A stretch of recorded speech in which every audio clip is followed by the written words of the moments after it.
令郎的熊大吉为何如此浮夸呀？这是恶搞古代职场的一部喜剧电影，当年被无数人骂为烂片。可时至今日，只有经历过社会毒打的人，才能懂电影中的那些讽刺台词。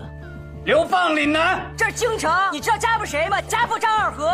男主是郑恺饰演的失业青年，名叫司徒耀祖的他从小刻苦学习，经过10几年努力，终于如愿考上了名门正派。结果学成归来，一腔热血准备大展拳脚时，却发现此时的北宋腐败不堪，他一身的本事找不到工作，靠家里人层层托关系，才在衙门找了一个编外捕快的职位。上班以后，他每天不是给村民抓猪，就是寻找走丢的小猫小狗。耀祖觉得自己如果这样摆烂下去，会丧失大展抱负的斗志，于是果断选择了离职。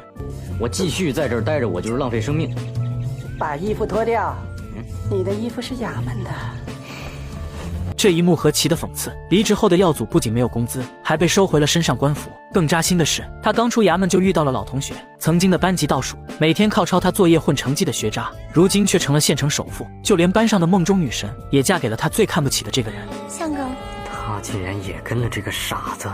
而他这个当初意气风发的学霸，现在不仅丢了工作，连女友也是自己绘画的纸片人。连番打击下，耀祖决定离开家乡，前往传说遍地都是机遇的京城闯一闯。我要去京城，我要考取武状元，迎娶大家闺秀，走向人生的巅峰。经过几天长途跋涉，司徒耀祖顺利来到京城。街道上人来人往，店铺林立。刚到大城市的他对任何事都非常新奇，认为自己就是属于这里的。颓废的心瞬间燃起斗志。随后他来到一个路边摊，想体验一下路人赞不绝口的美食。不料这时一男人骑马飞奔，耀祖眼疾手快，扶住差点被撞倒的过路女子。两人深情对视，各自脸颊红晕，心跳加速。为了替美女出气，耀祖当即丢出面具砸落骑马男，接着拉到美女面前，让她承认错误，开口道歉。可殊不知男人他爹是当官的，在京城这1亩3分地上，即便是自己错了也根本不怂。你活够了吧你？这是京城，你知道家父谁吗？家父张二和。撞了人要认错，家父张二和。认错，家父张二和。认错，家父张二和。姐姐，我错了。能屈能伸，这公子哥将来能成大器。而被耀祖救下的美女叫王二丫，是京城最大青楼里的一个歌姬，和她的名字一样，闯荡几年一直普普通通，没什么名气。她告诉耀祖，因为自己坚持原创，不符合大众的审美口味，所以根本没人喜欢她的词曲。眼下京城有一个非常红的歌词家，只有他写的歌才是最流行的。之前的客人只爱听柳思变写的词，当歌姬如果想要红呢，就要唱他写的词。此时的耀祖正意气风发，于是劝二丫继续坚持原创，等过几天自己出人头地，肯定会回来拉他一把。我告诉你，别搭理他，待我金榜题名时，我一定带着我的同僚们一起给你捧场。可现实是残酷的，耀祖的盘缠所剩无几，租房只能租到一套老破小。为了骗走他的最后一块银两，中介将房子吹得天花乱坠，称这是海景房，自然海风，全景天窗可观星空。你想一下，月朗星稀，你约上3、5个妹儿，喝酒聊天，品茶赏月，月光尽收眼，啥子感觉？但现实却是墙壁四面漏风，屋顶破了个大洞，所有家具受潮发霉，碰一下就会散架解体洒落一地。耀祖环视四周，摸了摸口袋，此时捉襟见肘的他只能无奈地租下这个老破小。结果晚上墙体倒塌，住在隔壁的邻居竟是白天愤愤不平的公子哥。原来你们俩是不打不相识啊！公子哥叫张鼎鼎，虽然父亲是朝廷高官，可心高气傲的他却没苦硬吃，想着不靠父亲名声，自己打拼出一番事业。只是晃荡了半个月，画的小人书一本都没卖出去，沦落到挤在这老破小的租房，吃着水煮白菜的外卖。不仅如此，这货还傻傻的分不清男女，认不出送餐的外卖员是女扮男装。他为什么穿男装啊？男人不穿男装穿女装啊？你见谁啊？司徒光宗没听说过，自求多福吧。第二天，耀祖信心满满的去报考武状元。试卷第一栏明确的要求写上父亲名字，他不知其意，便按照要求填写完整。随后文思泉涌，奋笔疾书，对状元一位势在必得。不料事后在路过考官审卷房间时，却听见试卷分3、6、9等，王侯将相的特别关照，有关系的稍作通融，没关系没地位的直接丢进柴房当引火纸，连看一眼的机会都没有。耀祖没关系没人脉，所以第一场笔试就被涮了下来。他走在大街上，终于明白这是个拼爹的时代，眼见仕途这条路行不通了，为了填饱肚子，他只能四处去应聘工作。可这里的店铺只收应届生，并且还要求有工作经验。好在戏院没那么多要求，耀祖和众多应聘者站成一排，身穿奇装异服，将自己打扮得像个小丑，满脸堆笑的练习欢迎语录。反正我是不打算在这儿常待的，我是北清派出来的。我还武当了呢，后院一峨眉一空空的，啥叫名门正派啊？嘿嘿，早不值钱了。原来同事都是高学历人才，到了京城却只能做着最卑微最底层的工作。耀祖工作得非常压抑，于是孤身一人去告官，告官员们科举舞弊，层层包庇贪污受贿。见到出了这么一个愣头青，衙役们当即对他一番暴打，来掩盖事实并杀一儆百。过程中，耀祖反抗展现了武功，凭一人之力将众衙役打得鼻青脸肿。都御史得知后，非但没有怪罪，还一脸笑意地亲自接见，告诉耀祖自己叫张二和，要认耀祖为干儿子，以及会帮他迎娶当朝公主做驸马。想着他一身武艺，如果顺利选上，将来会感谢自己，要是死了也不会心疼。做我的干儿子不背做，你可以当驸马。第二天，耀祖被带到比武招亲现场，结果其他大臣比张二和还狠，为了不娶公主过门，竟一个个教导儿子故意战败，有些甚至距离10几公分就浮夸地倒在地上，四肢扭曲疼痛不已。耀祖尴尬地站在台上，看着这群小丑卖力表演。令郎的表演为何如此浮夸？谁能像张大人一样聪明，弄个义子来参加比赛？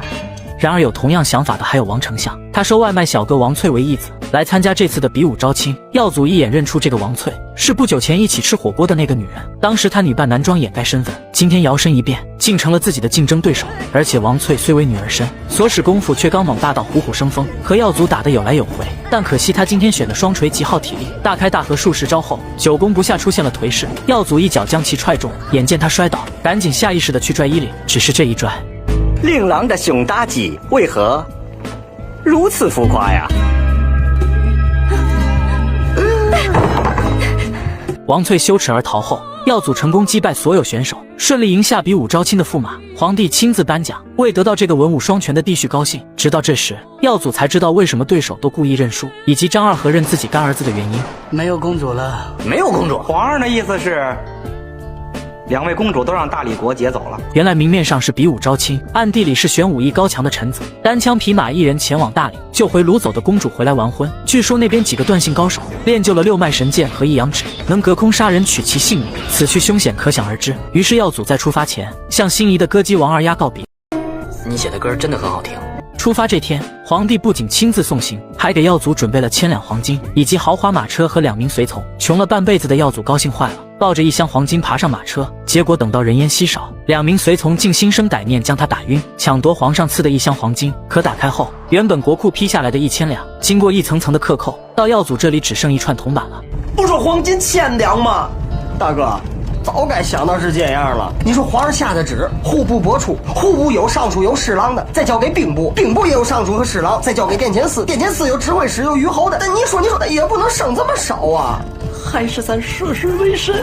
与此同时，马车行驶在工部修建的吊桥上，怎料竟是个豆腐渣工程。突然散架马车掉下了悬崖，好在耀祖反应敏捷，及时抓住撬石躲过一劫。而昨天被感动的王二丫决定陪他去大理，一路尾随，刚好遇见这一幕，于是将耀祖给救了下来。但没想到吊桥损坏，工部为了除掉知情人，竟派杀手暗杀耀祖2人。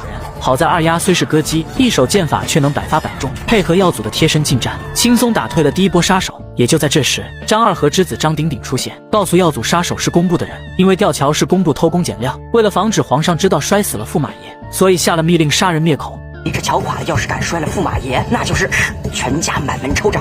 说完，张鼎鼎提出条件，可以帮忙摆脱工部纠缠，并帮忙去大理救出公主，但事成之后需要耀祖让出驸马之位。等我们把公主救出来的时候，你必须把头等宫和驸马之位让给我。签字，玩呀！其实这个软饭硬吃的公子哥想法很简单，就是出来闯荡立个大功，证明自己不是靠爹，而是他文武双全、有勇有谋的事迹。只是理想上足够宏大，智力上就是一个傻缺二货。和他一起并肩杀敌的王翠，女扮男装他都傻傻分不清。这4个饿了3天的男女也够倒霉的，意外捡到路人掉的银子，本以为老天开眼能大吃一顿，殊不知老天只会开玩笑，让他们碰见了本地衙门的钓鱼执法。这边刚摸到银子，就立马被当成小偷抓进了县衙。县令一口茶水一手牌，和手下围在一起玩得不亦乐乎，直到3家都听牌了，他这才借口开堂来钓赌局。随后根据师爷手势，得知眼前4人是流落此地的外乡客，更是直接跳过所有环节，大手一挥结案，将人发配岭南。我们现在就捡了那么一点点的碎银子，就要流放岭南啊！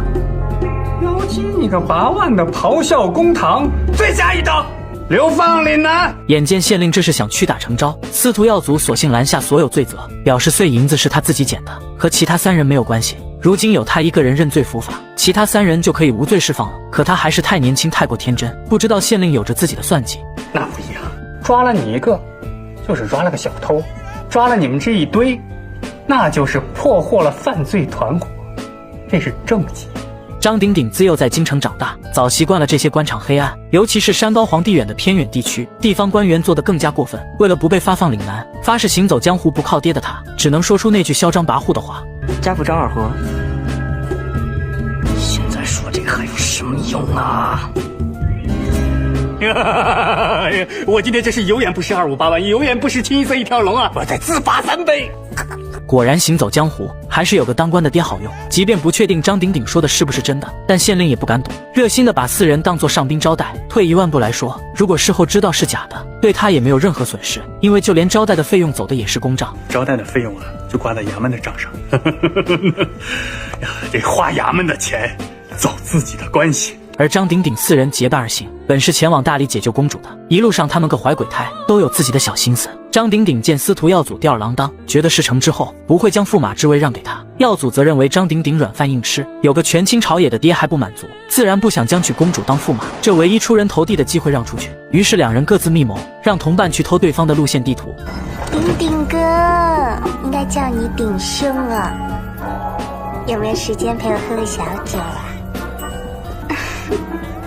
与此同时，王翠偷偷潜入耀祖房间，换走张鼎鼎口中的路线地图。同一时间，单身了20多年的张鼎鼎被王二丫的美人计迷得神魂颠倒，一时急火攻心晕了过去。耀祖趁机换走了他的路线地图，并且还顺走了他所有银两。就这样，双方人马各自拿着假地图，信心满满的上路了。途中，耀祖觉得随身带这么多银两有点浪费，找到一家钱庄存进去吃利息。接待的店员高兴坏了，劝他用这笔钱买理财产品，保证绝对安全，收益还要比利息高10几倍。基金，你懂的。收益怎么样？绝对会超乎你们的想象。不是说收益超乎想象，没想到吧？仅仅一夜时间，耀祖的产品赔了个底掉，接待也故意躲起来不予理会。他想用抢讨要说法，奈何对方安保人员早有防备，持刀枪剑弩威胁。老板更是嚣张地表示，他钱庄里的这些产品，坑的就是他这种投机取巧的人，不贪便宜就不会上当，天上不会掉馅饼。另外一边，张鼎鼎身无分文走到了穷路，再次违背誓言，准备千里传音找他爹救济。拉着我的手对我说话。爹，你叫我爹干嘛？你不是说我跟我爹说话吗？还没连上呢，等我咳嗽一声就连上了。爹，还是我？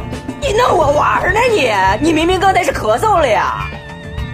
你爹因为经济问题发配到琼州了。所谓千里传音，就是大师傅发功对接张二和脑电波，实现跨越千里隔空对话。这种不切实际的东西，也只有张鼎鼎这个二货相信。最后的家当被骗走，还被对方随便一个借口给打发。只是这个借口，对自幼靠爹的他来说可谓是晴天霹雳，家道中落巨大的落差，令他变得萎靡不振，浑浑噩噩地跟着王翠，顺着地图走到了目的地。结果在这里竟遇到了耀祖，2人的假地图竟是同一家店买的，真是人算不如天算。双方以这种落魄的方式相遇，好在张二和被贬值的消息是假的。县令热情地招待4人，可张鼎鼎却信以为真，伤心的他不停地大口喝酒，还是集各种动物的大补药酒。仅片刻功夫，药酒上头令张鼎鼎意乱情迷，抱着女扮男装的王翠揪了起来。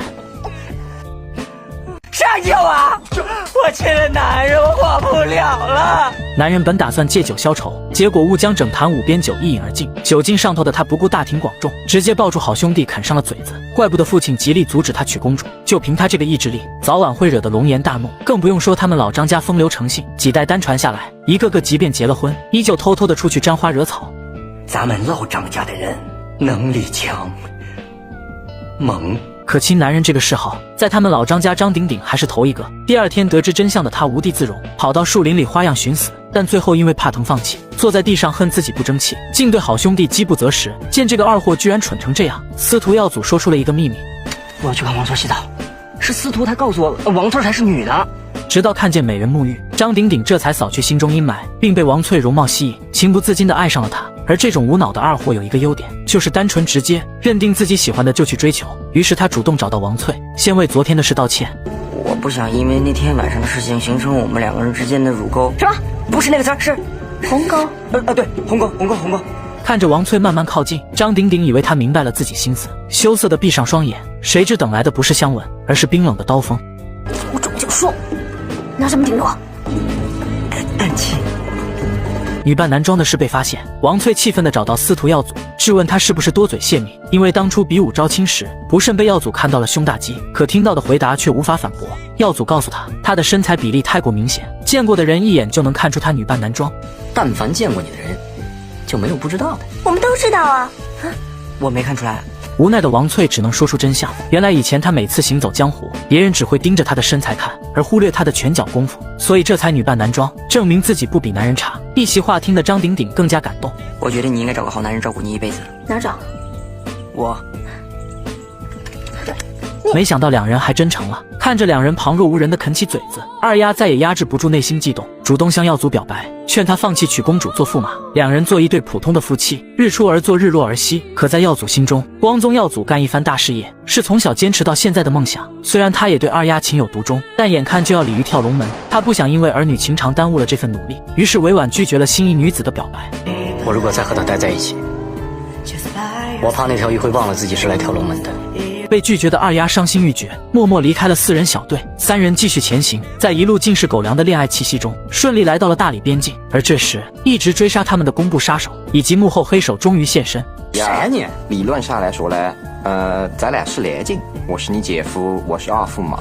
二驸马见耀祖一脸的不解，二驸马说出自己的经历，自从娶了公主之后，就相当于娶了一个祖宗回家供着，打不能打，骂不能骂，关键是鼻毛外翻，长相奇丑，还每天限制他的人身自由。于是他便派手下冒充大理人，绑架了2公主和3公主，这样不仅证明自己无辜，还能继续过单身的驸马生活。之前皇帝派的营救高手，则提前被他通风报信，暗中杀害，和大理国没任何关系。如今耀祖要救公主，他自然要提前扼杀掉这个噩梦。不料性命攸关之际，王二丫去而复返，3箭齐发，命中动手的杀手成功将耀祖几人救下。他箭术高超，百发百中，远程射杀能做到1箭1个。再加上耀祖几人加入战斗，贴身近战牵制工部杀手。二丫外围游走，精准点射，互相配合，轻松解决了所有敌人。事后，耀祖顺利救出公主，二丫则又默默地离开了。等回到京城，耀祖如愿迎娶3公主，实现了鲤鱼跳龙门的梦想，当上了大官光宗耀祖。结果他万万没想到，梦想的生活刚刚开始，2个月后北宋竟灭亡了。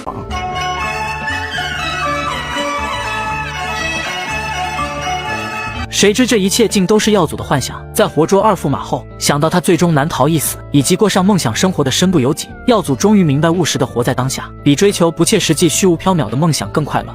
其实我们都是在犯贱，追逐着不切实际的远大目标，却忽视了身边真正在乎你的人。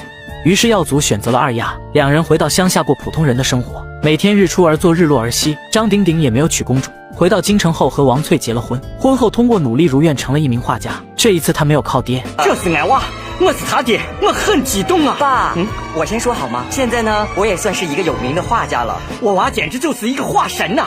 你能不能不说普通话？你说普通话太粗溜了，我是让我先说好不好？